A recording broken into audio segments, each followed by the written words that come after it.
space, and news breaks with the same speed. Sometimes you find the news, and sometimes the news finds you. All stations can keep up. At Adaba FM, we'll not only give you news at the speed of nanosecond, but we'll also break it down with up-to-date analysis, informed opinions, and distinct professionalism. That's why you love us. Adaba 88.9 FM, your go-to station.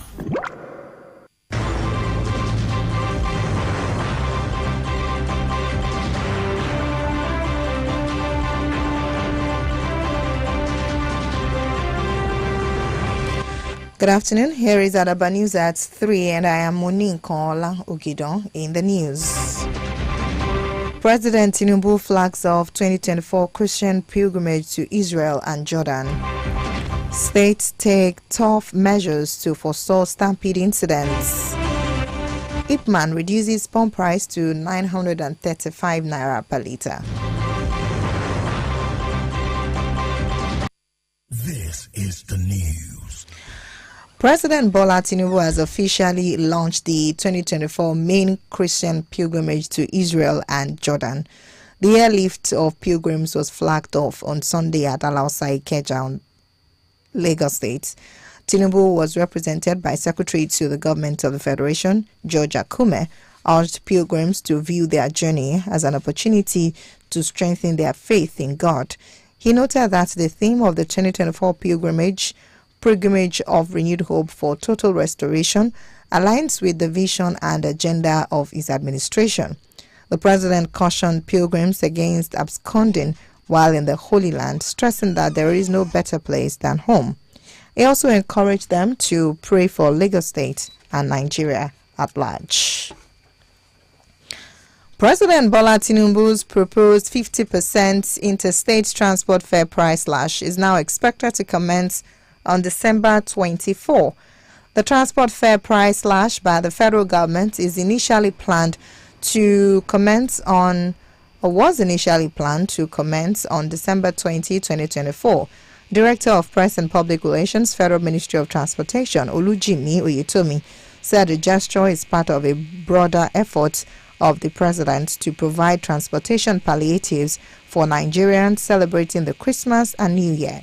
He said the slash is aimed at cushioning high transport costs during the Yuletide. The federal government, through the Ministry of Transportation last Thursday, announced it had agreed with stakeholders in the road transport sector to support Nigerians who will be traveling during the Yuletide. And now, Minister of Humanitarian Affairs, Disaster Management and Social Development, Nentawe Yilwatda, has listed some of the protocols event organizers need to follow when organizing future palliative distribution in the country to avoid future stampede and deaths. Yilwatda's advice is coming following deaths recorded during palliative distribution in Abuja, Ibadan, and Anambra last week. The minister said protocols such as registration of the event, involvement of police operatives, risk assessment, and vulnerability checks, among others, need to be adhered to. However, he advised the state and local governments to adopt the protocols currently being put in place by the federal government. Several states have begun implementation of strict precautionary measures to prevent tragedies at public events. The measures comes after 67 people, 35 of them children, died in stampedes in Ibadan, the Oyo State capital, Okija, Anambra State, and Abuja during a funfair and food distribution ceremony. In a decisive action, Ondo State government introduced new crowd control guidelines for law enforcement, event organizers, and local authorities. State Attorney General and Commissioner for Justice Olukayode Ajulo directed that events must be held in venues with multiple access points to allow easy movement. Also, Lagos State government mandated individuals and groups to register with state safety agencies when planning for events expected to host more than 250 attendees both during and after the Yuletide. It emphasized that failure to comply with this directive would result in sanctions for event organizers. Similarly, Governor Chukwuma Soludo of Anambra State called for a more structured and safer approach to distributing relief materials to prevent stampedes and loss of lives. Abia State Governor Alex Otti instructed organizers of any event with a large crowd to get across the State Homeland Security or local government authority for support to ensure safety of attendees. He warned that government will come hard on any person or group that ignores the safety directive. Also, the Akwa Ibom state government said it had taken measures to avoid stampede in the state by decentralizing palliative sharing that attracts large crowd in the states. You're listening to Adaba News at 3 on 88.9 FM Akure, and we're transmitting from Ilara Moki. After the break, Ipman reduces pump price to 935 naira per litre. Details in just a moment. Please stay with us. Achievers College of Nursing Sciences calling. Achievers College of Nursing Sciences, Kilometer 2 Owo Ado Road, Ijapo Housing Estate, Akure, Ondo State, an affiliate of Achievers University, Owo, Ondo State, invites qualified candidates for the 2024-2025 academic session admission. Candidates must have at least 5 O-level credits in English, mathematics, physics, chemistry, and biology, and must score a minimum of 150 in the 2024 UTME with the correct subject combination mentioned. Interested applicants can obtain application forms from the registry of the college at a cost of 10,000 naira. Screening of applicants holds daily, Monday to Friday, between 9 a.m. and 4 p.m. at Achievers College of Nursing Sciences, Kilometer 2 Owado Road, Ijapo Housing Estate, Akure, Ondo State. Call Joke 0703 826 4197, Jane 0806 811 4056. Achievers College of Nursing Sciences, Akure, knowledge, integrity, and leadership. Ó ṣeun ọ̀rẹ́ mi, ó kú ìtọ́jú mi, ó sùn dáadáa, gbogbo ara mi ló jí pépé. Ìrọ̀rí tí mo gbórílé, àfi bí ìgbà tí mo bá wà lórí afẹ́fẹ́. A kì í dúpẹ́ ara ẹni. Ìrọ̀rí Muka dá yàtọ̀ nínú gbogbo ìrọ̀rí. Eléyìí ni wọ́n ń pè ní crown anti-allergy. Oorun àlàáfíà sòsẹ́ni lórí rẹ̀. Ó tó kémi náà pààrọ̀ ìrọ̀rí mi. Ó tọjọ́ mẹ́ta. Bẹ́ẹ̀ ni o, àwọn dókítà tiẹ̀ sọ wípé a ní láti máa pààrọ̀ ìrọ̀rí wa láàárín ọdún kan sí méjì. Ó tó gbà wo tó o ti pààrọ̀ ìrọ̀rí rẹ. Ra ìrọ̀rí Muka kó o sorun àlàáfíà. Muka, à ń fi ìdẹ̀ra kún ìgbésí ayé ènìyàn. The news on Adaba 88.9 FM.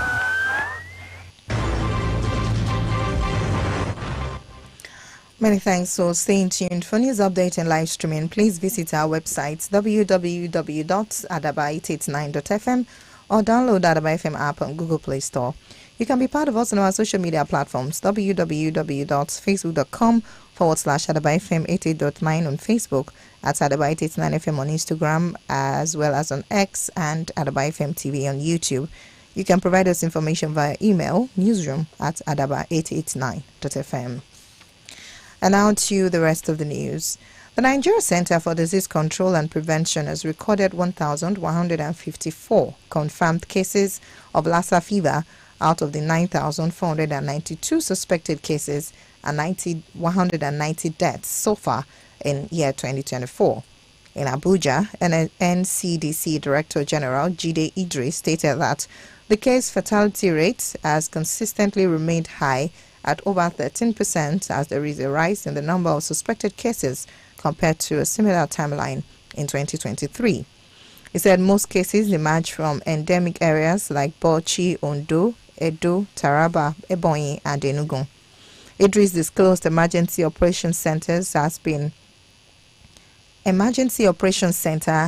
activated for Lassa fever, and testing laboratories have been expanded from about 9 to 13, and more will still be upgraded. The NCDC boss therefore advised the public to keep their environment clean and practice good and personal hygiene. The Independent Petroleum Marketers Association of Nigeria, IPMAN, has said that petrol is going to sell at 935 naira per litre beginning from today. The development follows the latest arrangement with the Dangote Petroleum Refinery. IPMAN's national president, Mike Gandhi Garma, said the reduction in Dangote Refinery's ex-depot price for petrol would enable marketers sell at 935 naira in their outlets nationwide. He said that over 30,000 of its members are set to commence petrol loading from the Dangote Petroleum Refinery and the Port Harcourt Refining Company following the reduction of the ex-depot price of the product to 899 naira per litre. The Nigeria Police Force, NPF, has denied reports circulating that Inspector General of Police Kayode Egbetokun has instructed Nigerians to physically assault and throw stones at police officers who request to search their phones. In a statement on Monday, the first spokesperson, Muyiwa Adejobi, says Egbetokun never encouraged violence against law enforcement agents. He notes that the IGP had only called on citizens to report instances of police misconduct through appropriate channels. The MPF said it remains committed to fostering a cooperative and trustful relationship between the police and the communities they serve. The National Union of Road Transport Workers, NURTW, Ondo State chapters congratulated the new Director General and Chief Executive Officer of OSRC, Mr. Kenneth Odushola. In a statement by the chairman of the union, Comrade Ademola Odudu, says the appointment of Kenneth Odushola was a round peg in a round hole. He expresses confidence that his appointment would bring transformative changes to OSRC, enhancing its role as a leading media institution in Nigeria. Odudu wishes Mr. Odushola Stevenson the best and a successful tenure, and also used the opportunity to caution members of the union to cross this festive period. Odudu tasked members to avoid speeding on the highway, drink driving, overloading, and to also be mindful of road signs to avoid accidents and be considerate to passengers when charging transportation fares. The NURTW boss reiterated that the Aiyedatiwa-led government is interested in the welfare of every member of the union. And now to end Adaba News at 3, a recap of our top stories. We told you earlier that President Bola Tinubu has officially launched the 2024 main Christian pilgrimage to Israel and Jordan. Also, we told you that several states have begun implementation of strict precautionary measures to prevent tragedies at public events. And finally, the Independent Petroleum Marketers Association of Nigeria has reduced pump price to 935 naira per litre beginning from today. And that's it on Adaba News at 3, as edited by Patience Olusegun. I am Moninkola Ogidon. Many thanks for listening. Good afternoon.